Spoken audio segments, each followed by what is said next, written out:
Alright, so here we go. Before we continue though, I do want to look at something I have on the screen right now. These two questions that teach about strabismus, a topic that most students may not have had any experience with. This is from the ophthalmology section, and this is not a topic discussed in First Aid CK. Now, something very interesting happens as you read these questions and what they teach, so I want to kind of go through that experience with everyone that's going to see the video and then further talk about it. So the first topic here, or the main topic here, is strabismus, which is ocular misalignment, like this over here in the second picture. So first question here says, 4-year-old boy is brought to the clinic for evaluation of crossed eyes. The mom noticed that his left eye has been very slightly deviated toward the nose over the last few months. He has no chronic medical conditions, doesn't take any medications, vaccinations are up to date. Visual acuity screen reveals 20 out of 20 in the right and 20 out of 50 in the left. So the eye that is deviated has lower visual acuity as well. When the right eye is covered, the left eye shifts fixation from a nasal to temporal direction. So from nasal to temporal. So he actually moves the eye, in a sense, more centrally. Right? That's when the right eye, when the good eye is covered. When the left eye is covered, the right eye remains midline position, which is normal. Red reflex is intense in the left eye, which is the actual problem eye. Dilated fundoscopic exam is normal bilaterally. In addition to corrective lenses, what is the best next step in his management? So in this drawing here, it's the right eye that's messed up. For our patient, it's the left eye that's messed up. But basically, in strabismus, the eye that is affected by strabismus will be medially pointed. Right? It'll be looking at the nose. And what happens is when you actually cover the good eye, the affected eye has to kind of move towards normal positioning so that you would have the right vision, right? So it turns out that to manage strabismus, you're actually supposed to force that into happening, right? So you have to patch the right eye. That's the training that this 4-year-old boy will have to go through. This patient has strabismus, which is ocular misalignment characterized by nasal and temporal deviation. Nasal or temporal deviation of the eye. Intermittent strabismus can be expected in infants under age 4 months due to immature extraocular muscles. Strabismus beyond early infancy must be treated to prevent amblyopia, a functional reduction. This is supposed to be amblyopia. I believe, yeah. Let me just check that real quick, because these terms, is it amblyopia? Yeah, amblyopia. So these are terms that are often, of course, going to show up in questions, and you have to be aware of these terms to actually pick them as an answer choice. So amblyopia is a functional reduction in visual acuity from disuse of the deviated eye, as seen in this patient, right? So the eye that's deviated medially for our patient is the left eye, will not really be used much, and since it's not used much, that's why he has a 20 out of 50 visual acuity in that left eye. So the point of patching the good eye is to force usage of the strabismus eye, right? That's what's happening here. So exam findings in strabismus include asymmetric red reflexes and corneal light reflexes, as well as eye deviation toward the during the cover test. The cover test is performed by covering one eye and observing for movement in the other eye. A normal eye maintains the same position without moving, while the misaligned eye shifts to refixate. Treatment involves prescription eyeglasses for correction of any refractive errors that might exist. So he would need correction lenses for his left eye since there is an error. And promoting the eyes, promoting use of the eyes, promoting use, this is supposed to be used, promoting use of the affected eye. There you go, like that. Okay. So very important to understand this topic clearly. It's a very easy and simple, straightforward topic. But of course, a lot of students got the answer wrong on this question because they had just didn't really kind of know what it is. So this table over here tells you more about it. Some other clinical findings you may have in patients, how to help treat it. So you strengthen the deviated eye by covering the good eye so that they use the deviated eye more. And really, really bad case scenarios may require surgery, but it's very rare to actually have to do surgery for this. Usually as the child will grow up, assuming you were able to deal with this at an earlier age, right when you discovered it, it should fix. Of course, occasionally you'll have the type of parents that would see this and not do anything about it, or they come from such a background that they weren't able to do something about it. Now, very interesting thing happens after you learn this strabismus topic and you know all about it from the table, the picture, and this question. You keep going on UWorld and then you run around and find this question. And this happened today with a student I was working with. So it was a really interesting phenomenon. I thought that the student would perfectly answer this question correct, but the student did not. And it was really interesting to me to see that, because it kind of shows what happens. So watch the experience I want you guys to have. So we read this question, answered it, learned it all. Right now, watch, you run into this question. 2-year-old boy is brought to the office for a health supervision visit. His mom has noticed that he looks cross-eyed at times. Okay, so now you read that and then you immediately start thinking, oh, this must be strabismus because you just learned it today. Right? He looks cross-eyed at times, but she otherwise has no concerns. He has no medical conditions, but family history is significant from glaucoma in his dad. Exam shows the right eye is mildly deviated toward the nose, which further confirms your thinking that this child must have strabismus. And pupillary red reflexes are asymmetric. So boom, the exam findings are exactly as in here. Right? The right eye is medially moved and the red reflex is asymmetric. They're not both equally as red. There's no proptosis and extraocular movements are intact and non-painful. Now they ask you, what's the best next step in management? Well, you should know exactly what the next best step in management is. Of course, the first thought that might come to your mind would be, oh, cover the good eye, right? So in this patient, you would cover the left eye, but that wasn't the answer here.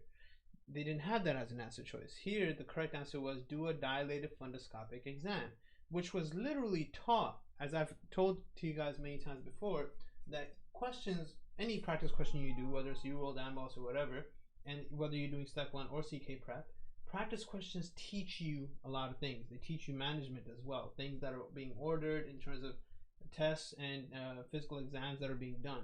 So that previous question up here already taught you the answer for this question. You could see that once it was decided that this child must have strabismus because the left eye is moving during the cover test, the red reflex is asymmetric, what was the next thing they did here? They did a dilated fundoscopic exam. And what did they find out? That it was normal bilaterally. After that, what did they do?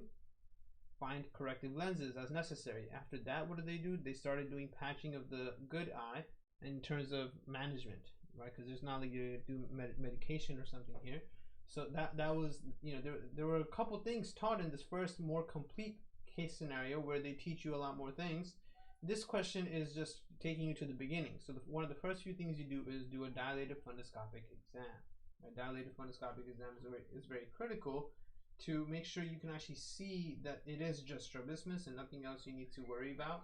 Although most cases of strabismus are idiopathic or related to convergence insufficiency because the eyes are not pointing the right directions, the underlying condition can be life-threatening because this could be due to retinoblastoma. Right? Theoretically, you would also describe this as red reflex that is asymmetric, or more so, there would be a white reflex. Right? So you would have asymmetric red reflex, and then when you would check for the white reflex, it would be present in the problematic eye, which is what you note in you just call it leukocoria, basically, and that would be something more concerning that you would actually have to do further investigations for, right, to check if there's any cancer involvement. So all in all, the experience was to understand that when you're reading questions, try to also understand what are the things being done to manage such a patient. You know, a patient presenting with cross-eyed, right? Crossed eyes, what do you do with them? Well, these are the things you do with them. Right, so we have all the things listed out in this first question. You could do the cover test, the dilated fundoscopic exam, check for the red reflex, and then manage by covering the good eye. Right, so that's strabismus in a nutshell, and 2 great practice questions to really show how you're going to get tested on it. Do not get thrown off and don't think too hard. You know, a lot of people in this question chose visual evoked potential testing as an answer choice, but that is something you do for optic neuritis. You know, visual evoked potential testing may be offered for optic neuritis, which presents with vision loss and eye pain that is worse with movement. Optic neuritis has nothing to do with what was in this case scenario. All right, so this was just now. I was working with a student that had trouble getting the second question correct after doing the first question, and of course he's not alone. You could tell that only 40% of people did pick this correct answer choice. For some reason, 30% of people were really keen to pick what visual evoked potential testing must be. And honestly, I'm not even really sure what it is. Let's check it out. Evoked potential testing. highly advanced vision test that objectively measures how well your entire vision system is working. So of course, optic neuritis would definitely be something you can diagnose off of that, right? So again, be very keen on picking up details of what you're learning from the question stems of practice questions you do, so that when such scenarios occur and you get the same topic again, you can remember the answer from that previous question you've done, and so on, right? Very nice example of that lesson right there. Other than that, last time we had just finished up doing gynecologic neoplasms. So we were finished looking at pretty much all of it. And last thing was ovarian cancer, which was very interesting to see all the GIT connections and the ascites that questions can present with. And now we were up to the practice questions to wrap up gynecologic neoplasms. So let's see what's happening with this. First question here. 35-year-old woman, G2P2, comes to the emergency department due to diffuse abdominal pain. 6 hours ago, the pain started suddenly in the right lower abdomen and is now diffuse. Okay. She had been playing tennis and says there was no trauma. She also notices pain in her right shoulder. Her last menstrual period was 3 weeks ago, and menses occur every 28 days. A few months ago, she was hospitalized for a DVT. She had taken oral contraceptives, which were discontinued immediately, and has since taken warfarin daily. Right, so she got a DVT, and oral contraceptives do make you more hypercoagulable, so they correctly discontinued her oral contraceptive. That was great, and they started her on warfarin, which is also awesome. Both of her kids were born vaginally, and she has no history of surgery. She does not smoke, drink, or use drugs. Vitals are looking concerning for her blood pressure.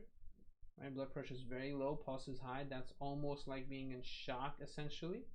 Physical exam shows rigid abdomen with diffuse tenderness, rebound, and guarding. So be very careful with this whole rebound aspect. Rebound is classically seen with appendicitis, but it's not always appendicitis. In fact, it rarely is appendicitis. For her case scenario, the fact that she presented with abdominal pain should really make you think of the ovaries to begin with. So as a guy, what I would say is, when men, if you ever punch a guy in his balls, punch a guy in the testes, that pain travels up to the abdominal area, and you just grab your abdominal area and you just get onto the floor and you cry. Right? That's kind of what happens there. And testes come from the same location embryologically as ovaries do. So abdominal pain only really occurs from one of two key reasons. As we said before, you either ate something really bad that you're having difficult digesting, and now you have abdominal pain, diarrhea, stuff like that, along those lines, right? That's purely GIT. Or you could have abdominal pain because of something reproductive related, which could be from anything such as these two answer choices actually, right? So something ovarian or something pregnancy related, right? Only things that are left. Now, a normal pregnancy does not cause abdominal pain, but a ruptured ectopic pregnancy could be a problem, right? And ruptured ovarian cyst would definitely be a problem that would cause this as well, right? Now, considering this patient's presentation, the diffuse abdominal pain that started 6 hours ago and then just got worse over time, right? That is more so leaning towards ruptured ovarian cyst than a ruptured ectopic pregnancy. First of all, for an ectopic pregnancy to even rupture, that ectopic pregnancy has to grow. It has to grow quite a bit so that it expands that fallopian tube, and then rupture can occur. And of course, it won't really grow that big anyway, because in the fallopian tube, pregnancy that's stuck in the fallopian tube doesn't really get the same nutrition and growth supplies as a pregnancy that's growing in the uterus correctly implanted on the endometrium. So that's something that would logically help you think, oh, it probably wasn't an ectopic pregnancy, right? And she had also been on oral contraceptives. She's also taking warfarin. So pregnancy is looking very unlikely for her case scenario. Of course, being there as an answer choice, both of them seem very logical to pick. But a ruptured ovarian cyst, considering her age and her history of oral contraceptives, and the fact that her last menstrual period actually did occur 3 weeks ago, it makes sense to really imagine ruptured ovarian cyst. If she had menses 3 weeks ago, then as pregnant as she could possibly be, maybe she's pregnant for 2 days.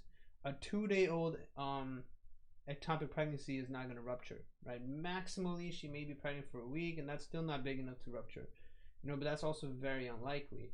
She presents with hemoperitoneum due to a ruptured ovarian cyst. Corpus luteum cysts form in the second half of the menstrual cycle after ovulation has occurred. Although hemoperitoneum does not typically occur with ovarian cyst rupture, patients who are on anticoagulation can bleed intra-abdominally and become hemodynamically unstable, which is what you should always think of when someone presents with shock-like vitals and they've been taking anticoagulation. And that's literally the classic scenario for such a thing. Bleeding from something that would normally not really cause so much bleeding. Symptoms of hemoperitoneum include diffuse severe abdominal pain, pleuritic chest pain, and shoulder pain because of phrenic nerve irritation. Blood is also very inflammatory. Physical exam with the ruptured ovarian cyst shows unilateral lower quadrant tenderness with hemoperitoneum, diffuse abdominal rigidity with rebound and guarding is present. Lab testing shows a low hematocrit due to intra-abdominal blood loss, and pelvic ultrasound will confirm the intra-abdominal and pelvic free fluid and a possible adnexal mass if one is there. Treatment should, of course, first involve doing any stabilization as possible. Right? So treatment of a hemodynamically unstable patient is to do surgery and stop the bleeding. Right? Anytime you ever get a patient who's in shock, you need to stop the shock and then treat whatever caused the shock. Right? And that's kind of the key thing here. Ruptured ectopic pregnancy would present similarly, but is extremely unlikely with the last menstrual period that just occurred 3 weeks ago. Plus, they never mentioned ACG, right? Theoretically speaking, ACG would be ordered, but of course they didn't mention it because they really wanted you to think about this by yourself. Right? So that's what's happening in this case scenario. Here we can see acute abdominal and pelvic pain in women, things that can cause it. And so our question was on the ruptured ovarian cyst. The other answer choice that people chose was ectopic pregnancy. Another thing is ovarian torsion, which is definitely a big emergency. Very painful. Torsion of the ovaries around its own vessels and stuff. Right? Sudden onset severe unilateral lower abdominal pain that then leads to nausea and vomiting. This would not match our scenario at all because it has to be unilateral. Right? One ovary is going through torsion, so that's on one side. And then pelvic inflammatory disease we've all seen. Main issue there is possibly getting a tubal ovarian abscess where there would be fever. So fever is not mentioned here. Her temperature is pretty good. So great question, excellent table, and very nice differentials. Here we see 45-year-old woman comes to the office for an annual well woman visit. She takes oral contraceptives, combined oral contraceptives, and has regular monthly menses.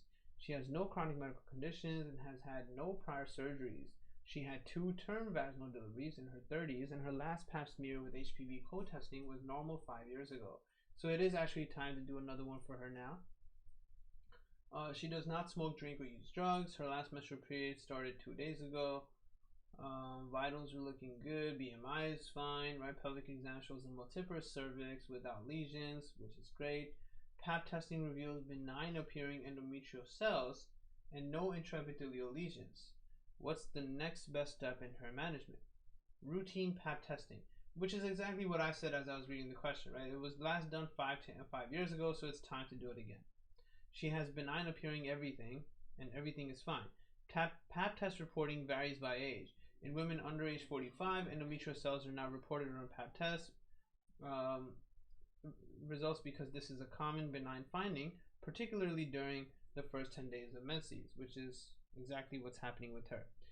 In women aged over 45, endometrial cells are reported because this finding is more concerning for endometrial hyperplasia or possibly endometrial cancer, particularly in patients who are postmenopausal, have symptomatic abnormal uterine bleeding, or possibly have some other risk factor for endometrial cancer, but that's not her at all. Although she is 45, she is premenopausal, asymptomatic, and has no risk factors. Right? She's also taking oral contraceptives, which is actually protective. Right? We've already talked about how oral contraceptives have a really good protection rate against ovarian cancer, and it's also obviously protective of most other female cancers that can occur, reproductive cancers that can occur. So she doesn't need any additional evaluation, just routine pap testing. Okay. So that's what they're describing in this table here. This is a big problem in other countries. In America, doing routine pap smears is not as big of a problem, although a lot of girls still don't get it done in America either. and a lot of women don't go for routine pap testing in America either. It's definitely a lot better than it is in most other countries. This question is heavily related to something we talked about earlier today, or basically in the video right before this. Once again, discussing vulvar cancer, but it also has the other two answer choices of lichen planus and lichen sclerosus, where both of them have that rubbery labia minora. But lichen planus was the one that had also oral issues, oral cancers, or oral ulcerations that occurred. Right, so let's take a look at what's happening with this patient. 52-year-old postmenopausal woman comes to the office for evaluation of vulvar irritation. So right away, the first thing you should always think is worst case scenario. In worst case scenario, this might mean she has vaginal cancer, right? Because there's no reason she should have vulvar irritation, but irritation is a very vague term. So we're going to see why she has irritation. What does she mean? She wears sanitary napkins due to stress urinary incontinence and occasionally notices streaks of blood on the napkin. And right away, if she's postmenopausal and there's vulvar irritation and there's blood in her napkins, that's heavily making me think vaginal cancer.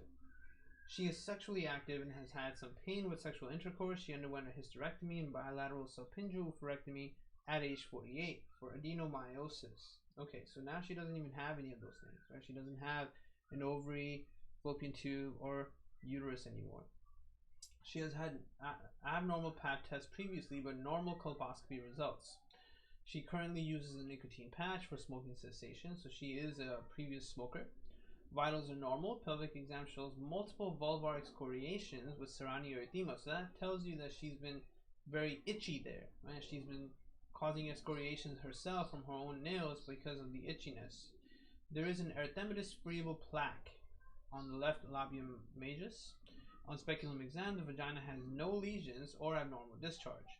What is the most likely diagnosis? So, the way they described the question, never did they ever mention anything about the vagina looking rubbery or shiny or anything like that.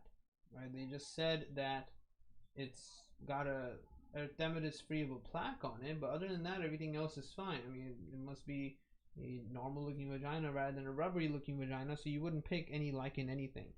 We talked earlier about how lichen planus and lichen sclerosus and all of that actually cause a very rubbery vagina. So here they tell you, thinning of epidermis with fibrosis and sclerosis, which is why it's called sclerosis like that, right? You need to see these things of the dermis. Presents with a porcelain white plaque with a red or violet border, skin fragility with erosions, right? And this whole porcelain white plaque really makes it look very rubbery, as you can see in this picture right here. Okay, so that's pretty critical stuff to be able to pick this as an answer choice. But of course, it was enough for them to use the term white plaque, or just plaque. In fact, they didn't even call it white. They just said it's an erythematous friable plaque, right? But it's not a white plaque, nor are they saying it looks leathery. And it's on the labium majus, not the labia minora, right? So again, this is more so on the inner end. That's the labia minora. Right? The labia majora is the biggest part outside. So that being said, it definitely was not lichen anything. This must be vulvar cancer, right? Her erythematous friable plaque on the labia majus is concerning for vulvar squamous cell carcinoma, a risk factor for the development of vulvar cancer. It's persistent HPV 16 or 18, which are responsible for cervical cancer, as seen in her prior abnormal pap test.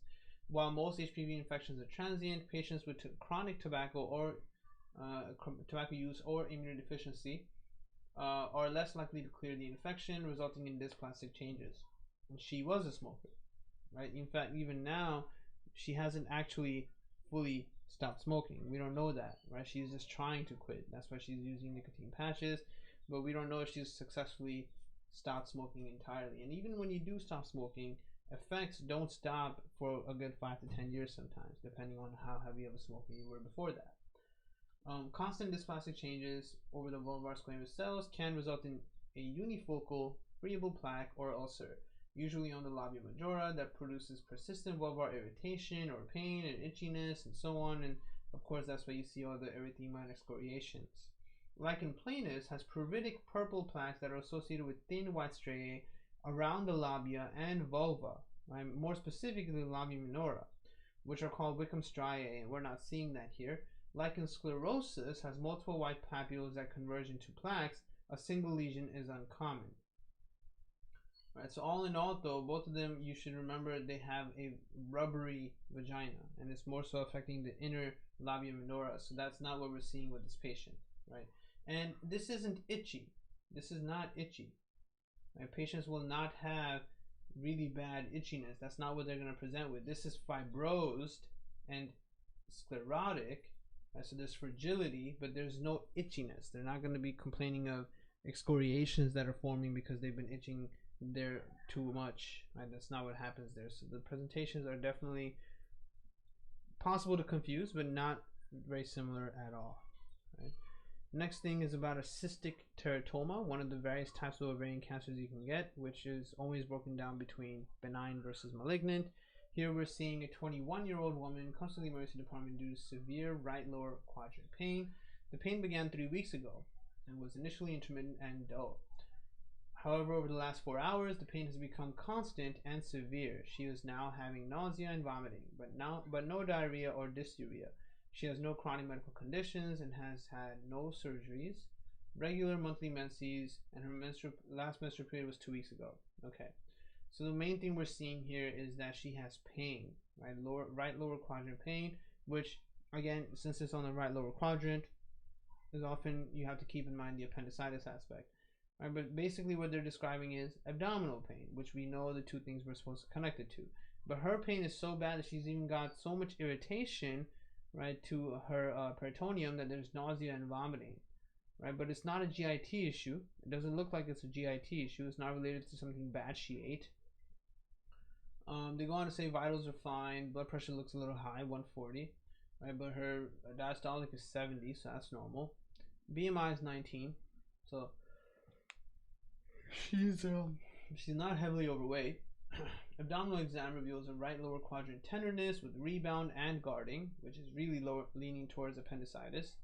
Pelvic exam shows scant physiologic cervical discharge and no cervical motion tenderness. A tender right adnexal mass is palpated. Pregnancy test is negative. Pelvic ultrasound reveals a 6 centimeter partially calcified right ovarian mass with multiple thin echogenic bands. There is decreased Doppler flow to the right ovary. What is the most likely cause of her mass?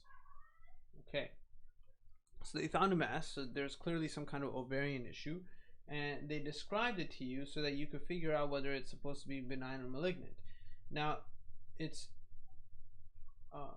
they're saying that the mass has multiple thin echogenic bands and that it's calcified. It's 6 centimeters. So overall, generally speaking, it's looking like it's benign. It's less than 8.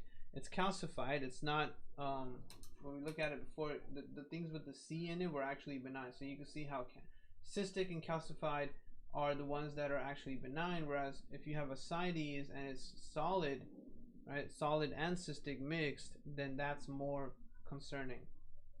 Okay. So she has a cystic teratoma. That would be the only answer choice you'd pick, because the others would have, other answer choices would have other characteristics that hopefully will not match something that is being described in the question. She has ovarian torsion, a twisting of her ovary around the supporting infundibulopelvic ligaments containing the ovarian vessels. How would you figure out she has ovarian torsion? Well, that's because they told you that somehow the ovary must have twisted around something because of this mass existing, and they told you that there's decreased blood flow to that one ovary, which is why torsion is an emergency. It's a really big surgical emergency, and you need to undo the torsion as quickly as possible to preserve that ovary, right? So if there's decreased blood flow to an ovary, it must be because of torsion. Torsion initially impedes venous outflow with continued arterial inflow, leading to vascular congestion and edema. Persistent torsion, as in her, excuse me, causes acute onset severe pelvic pain due to ovarian ischemia and necrosis from complete ovarian vessel obstruction, and can be complicated by peritonitis and in acute abdomen, which is why the peritonitis is why she has the vomiting and nausea. Any large ovarian mass can induce torsion, but mature cystic teratomas, which are dermoid cysts, common in premenopausal women like her, have an elevated risk due to their heterogeneous composition and variable density that creates an unstable mass prone to rotation. This composition is seen on ultrasound as a partially calcified mass with multiple thin echogenic bands. In case of torsion, treatment is prompt surgical detorsion to restore circulation and preserve fertility with either an ovarian cystectomy or oophorectomy if it's already dead, if it's necrotic. And they wrote here that the echogenic bands were hair because a teratoma, let's see if we can find it right here somewhere real quick. Yeah, this one right here. See, a teratoma is actually made of all three germ layers. Right, so teeth, hair, and sebum. As you can see in image B here, you've got some hair in there. Right, this is the non-functional ovary right there. Right, so presents in exactly the age group we're looking at. She's 21 in our question. And this is a benign one. It wasn't that big. It was calcified and had only cystic, no solid components to it. Right. So this thing, because it's cystic and because it's floating, it can twist. Right. The composition allows it to twist, leading to the torsion that we saw. And another cool thing about this thing is that it is monodermal and it has thyroid tissue. Struma ovari, which can actually cause hyperthyroidism as well. Right, very, very unique, weird kind of thing in here. So you see how they can give you this image where you're seeing thyroid follicles, but this is not the thyroid. We're looking at the ovary, and you would know that. They would tell you that, right? Plus, the ovary wouldn't have what this left half of the image has. I mean, sorry, the thyroid gland wouldn't have what the left half of this image has. So this must not be the thyroid gland, right? So very interesting, benign tumor that you can get. Right, which might actually explain why her BMI is 19. Like she's not gaining weight at all because she's sort of slightly hyperthyroidish.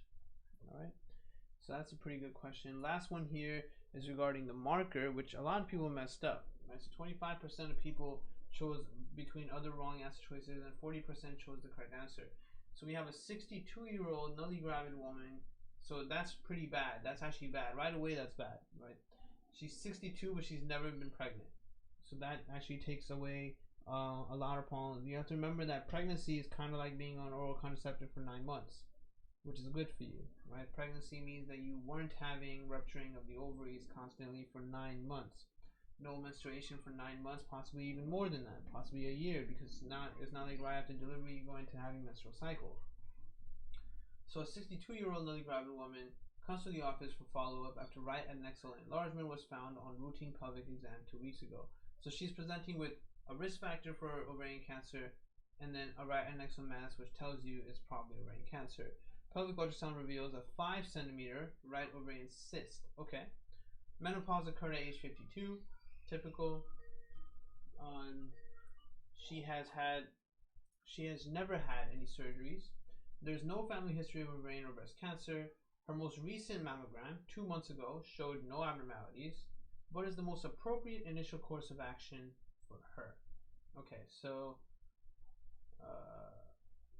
it really looks like she has ovarian cancer, and if you look at your answer choices, you would think which answer choice will most, likely guide me towards ovarian cancer. If they don't have an answer choice that visualizes the ovaries, such as an ultrasound, then you pick the next best answer, and that was serum CA-125 level, which is actually related to ovarian cancer, right? Especially in older women, it's more indicative than it is on a young woman. Right, 25% of people chose laparoscopy or needle aspiration for cytology, but that's not what you would do. What if it's not ovarian cancer? Then you don't need to do the needle aspiration. You just wasted money, time, and effort. And a laparoscopy is a whole different thing. That would be something we'll do eventually, but we don't need to do that right now. Ovarian cancer risk increases with age, particularly after menopause, and any ovarian mass in a postmenopausal patient requires investigation. Risk factors for this malignancy include age, use of fertility drugs, uninterrupted ovulation, which is what she has because she never got pregnant, never used oral contraceptives, as far as we can see. So she's been having ovulation since the day she first started menstruating. And BRCA mutation, which she doesn't seem to have because there's no issue of breast cancer in her family. Cancer antigen 125 is a biomarker for epithelial ovarian cancer. Elevations are also caused by common gynecological conditions like fibroids and endometriosis that are more likely present in premenopausal patients. So, in elderly women, CA-125 is very specific for epithelial ovarian cancer. In younger women, it could be there because of one of many issues. This postmenopausal patient has no medical conditions that may cause a false elevation of CA-125. So measurement is the best next step to investigate the risk of malignancy for this ovarian cyst. That being said, if we look at the other answer choices, in a postmenopausal woman, an elevated CA-125 in the context of an adnexal mass is suspicious for this malignancy, and you're done. Right now, after that, what would you do? If the adnexal mass has no malignant features on ultrasound and CA-125 level is normal, she can be observed with periodic ultrasound. Okay, great. Laparoscopy is the step after identifying malignancy that requires surgical exploration. Right, so you do laparoscopy as part of preparing for surgery. And needle aspiration is contraindicated in postmenopausal women with an adnexal mass because you could actually spread malignant cells if the mass is actually cancerous. So that's a terrible no-no. That would be the opposite of what you actually want to do for this patient. Okay, so a lot to actually make sure you can grasp and understand. And then in the next video tomorrow morning, we'll continue on with pelvic organ prolapse and try to wrap up the remaining big issues in gynecology.